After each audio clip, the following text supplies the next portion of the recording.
എല്ലാവർക്കും നല്ല നവകേരള നമസ്കാരം. പഴയൊരു കഥ പറഞ്ഞുകൊണ്ട് നമുക്ക് തുടങ്ങാം. കഥ പറഞ്ഞത് സഖാവ് പിണറായി വിജയനാണ്. ഈ നവകേരള യാത്രയിലൂടെ ലോകത്തിൻ്റെ നെറുകയിലെത്തിയ ദൈവത്തിൻ്റെ വരദാനമായ പ്രജാക്ഷേമ തൽപരനായ കേരളത്തെ നവോത്ഥാനത്തിലേക്ക് നയിച്ചുകൊണ്ടിരിക്കുന്ന നമ്മുടെ പ്രിയങ്കരനായ സഖാവ് വിജയൻ എന്നൊന്നും പറഞ്ഞുകൂടാ, വളരെ ബഹുമാന്യനായ സഖാവ് പിണറായി വിജയൻ ഏതാനും വർഷങ്ങൾക്ക് മുമ്പ് പറഞ്ഞൊരു കഥയാണ്.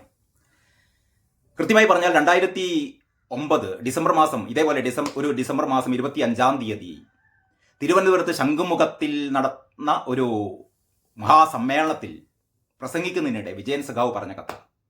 അന്ന് വേദിയിൽ വി എസ് അച്യുതാനന്ദൻ ഉണ്ടായിരുന്നു. വി എസ് അച്യുതാനന്ദൻ അന്ന് പാർട്ടിയിലെ സകല പ്രതാപിയായി വാണരളുന്ന കാലം, കണ്ണേ കരളെ വി എസ് എ, റോസാപ്പൂവേ വി എസ് എ എന്നൊക്കെ സഖാക്കന്മാർ പാടി നടക്കുന്ന കാലം അസഹിഷ്ണുവായ പിണറായി വിജയൻ അന്നൊക്കെ പറഞ്ഞിരുന്ന കാര്യമുണ്ട്. ഞങ്ങളുടെ ഈ പാർട്ടിയെക്കുറിച്ച് നിങ്ങൾക്കൊരു ചുക്കും ചുണ്ണാമ്പും അറിയില്ല. കാരണം ഈ വ്യക്തിപൂജ എന്ന് പറയുന്ന ഒരു സംഭവം ഞങ്ങളുടെ പാർട്ടിയിലില്ല. ഇവിടെ വ്യക്തികളില്ല, ഇവിടെ നേതാക്കന്മാരില്ല. ഇത് ഞങ്ങളുടെ പ്രസ്ഥാനമാണ് ഏറ്റവും വലുത്. യഥാർത്ഥത്തിൽ അന്ന് വി എസിനെ ഒരു വ്യക്തിപൂജ എന്ന നിലയിലേക്ക് വി എസ് വളർന്നു വന്നിരുന്ന കാലത്താണ് പിണറായി വിജയൻ ഈ ശംഖുമുഖത്ത് അദ്ദേഹം നടത്തിയ നവകേരള സദസ്സിലല്ല, ഇപ്പം നവകേരള സദസ്സ് നടത്തുന്നു. ആ 2009 പിണറായി വിജയന്റെ നവകേരള യാത്രയുടെ സമാപന സമ്മേളനത്തിലാണ് വിജയൻ സഖാവ് ഇങ്ങനെ പ്രസംഗിക്കുന്നത്. ആ പ്രസംഗത്തിലെ കഥയാണ് ഞാൻ നിങ്ങളോട് പറയാൻ വേണ്ടി പോകുന്നത്. ആ കഥ ഇങ്ങനെയായിരുന്നു. ഈ കടലിൻ്റെ അലയടി നിങ്ങൾ കേൾക്കുന്നുണ്ടല്ലോ, ഇതേപോലെ ആർത്തലിച്ചു വരുന്നൊരു കടലിലെ തിരമാലകൾ, ആ തിരമാലകൾ കണ്ട് ഹരം കയറിയ ഒരു കുട്ടി ഓടിപ്പോയൊരു ബക്കറ്റ് എടുത്തുകൊണ്ട് വന്ന് ആ കടലിൽ നിന്ന്, തിരമാലകൾ ആർത്തലിക്കുന്ന കടലിൽ നിന്ന് ഈ കുട്ടി ഒരു ബക്കറ്റ് വെള്ളം കോരിയെടുത്ത് വീട്ടിൽ പോകുന്നു.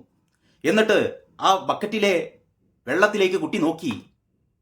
കടലിൽ കണ്ട തിരമാല ആ ബക്കറ്റിൽ കാണാനില്ല. കുട്ടിക്ക് ആകെ സങ്കടമായി, കുട്ടിക്ക് വിഷമമായി, കുട്ടി കരയാൻ തുടങ്ങി.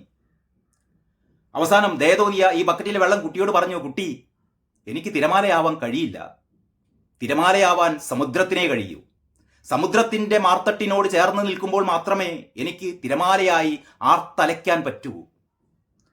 പിണറായി സഖാവ് ഈ കഥ പറഞ്ഞുകൊണ്ട് പറഞ്ഞു, CPM എന്ന മഹാപ്രസ്ഥാനം കടലാണ്. ആ കടലിനോട് ചേർന്ന് നിൽക്കുമ്പോൾ മാത്രമേ തിരമാലയുണ്ടാവൂ. ബക്കറ്റിൽ വെള്ളം കോരിയെടുത്താൽ അതിൽ തിരമാല ഉണ്ടാവില്ല. വേദിയിൽ വി എസ് തലതാഴ്ത്തിയിരിക്കുകയായിരുന്നു ഈ കഥ പറയുമ്പോൾ.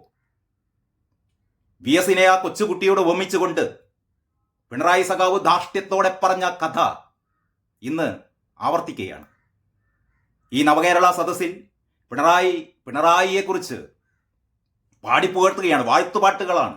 കഴിഞ്ഞ 36 ദിവസം യാത്ര കാസർഗോഡ് നിന്ന് തുടങ്ങി തിരുവനന്തപുരത്ത് സമാപിക്കുന്നതുവരെ ഓരോ ദിവസവും പ്രഭാത ഭക്ഷണത്തോടൊപ്പം തിരഞ്ഞെടുക്കപ്പെട്ട പൗരപ്രമുഖന്മാർ, ഈ പൗരപ്രമുഖന്മാരെന്ന് പറയുന്നത് വാഴ്ത്തുപാട്ട് പാടുവാൻ വേണ്ടി അങ്ങനെ തിരഞ്ഞെടുക്കപ്പെടുന്ന കുറേ ആൾക്കാരാണ്. പക്ഷെ സഖാക്കന്മാർ പറയും ഈ സമൂഹത്തിൽ ഒരു പരിച്ഛേദമാണ്, കർഷക തൊഴിലാളികളുണ്ട്, ബീഡി തൊഴിലാളികളുണ്ട്, മത്സ്യത്തൊഴിലാളികളുണ്ട് എന്നൊക്കെ പറയും, തൊഴിലുറപ്പ് പദ്ധതിക്കാരുണ്ട്, കുടുംബശ്രീക്കാരുണ്ട് എന്നൊക്കെ പറയും. എല്ലാവരുമുണ്ട്, എല്ലാവരുടെയും പരിച്ഛേദമാണ്. പക്ഷേ ഈ ആളുകൾ മുഴുവനും പിണറായിക്ക് വാഴ്ത്തുപാട്ടുകൾ പാടി നടക്കുന്ന ആൾക്കാരാണ്. അങ്ങനെ ഈ വാഴ്ത്തുപാട്ടുകൾ പാടി നമ്മുടെ വാസവൻ സഖാവിൻ്റെ വാഴ്ത്തുപാട്ടുകൾ നമ്മളൊക്കെ കേട്ട് കോൾമയിർ കൊണ്ടു. ദൈവത്തിൻ്റെ വരദാനം, കാലം കാത്തുവെച്ച കർമ്മസാക്ഷി, ഇങ്ങനെയൊക്കെ പറയുന്ന കർമ്മയോഗി എന്നൊക്കെ പറയുന്ന ഒരു ആൾക്കാർ ഒരു ഭാഗത്ത്. അങ്ങനെ ഈ വാഴ്ത്തുപാട്ടുകളുടെ നടുവിൽ നിന്ന് വിജയൻ സഖാവ് പണ്ടത്തെ വി എസ് അച്യുതാനന്ദനെ കുറ്റപ്പെടുത്തിയ ആ പിണറായി സഖാവ് ഇപ്പോൾ ഈ നവകേരള യാത്രയിലൂടെ ആ കടലിൽ നിന്ന് വെള്ളം കോരിയെടുക്കുകയാണ്. പക്ഷെ എന്ത് ചെയ്യാനാണ്? വിജയൻ സഖാവ് കോരിയിട്ടും വെള്ളം കിട്ടുന്നില്ല.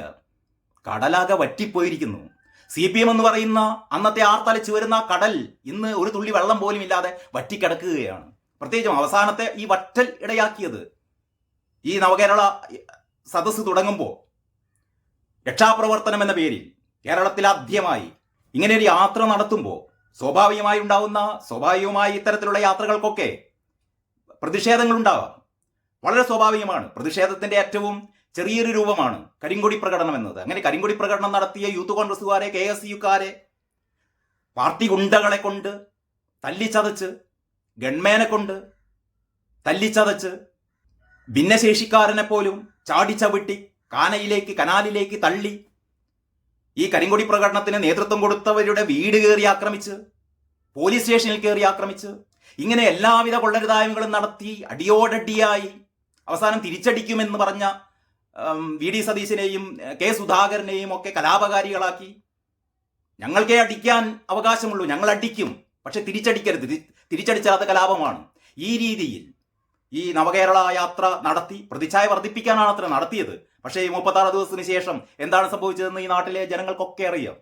CPM എന്ന് പറയുന്ന മഹാപ്രസ്ഥാനം അന്ന് 2009 VS ഒക്കെ നേതൃത്വം നൽകിയ ആ പ്രസ്ഥാനത്തിന്റെ ആ കാലത്ത് കടലിലെ തിരമാല എന്ന് പിണറായി വിജയൻ വിശേഷിപ്പിച്ച ആ കടൽ ഇന്ന് ഇതേ പിണറായി ആ കടലിൽ നിന്ന് വെള്ളം കോരിയെടുക്കുകയാണ് ബക്കറ്റും കൊണ്ട്.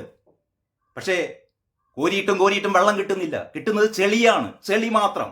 അങ്ങനെ ആ ചെളിയുമായി വിജയൻ സഖാവ് വരുമ്പോഴാണ് ആ ചെളി നോക്കിക്കൊണ്ട് ഹായ് എന്തൊരു തിരമാല എന്ന് വാസവൻ സഖാവും സജി ചെറിയാനും മരുമകൻ റിയാസും ഒക്കെ അത്ഭുതം കൂറുന്നത്.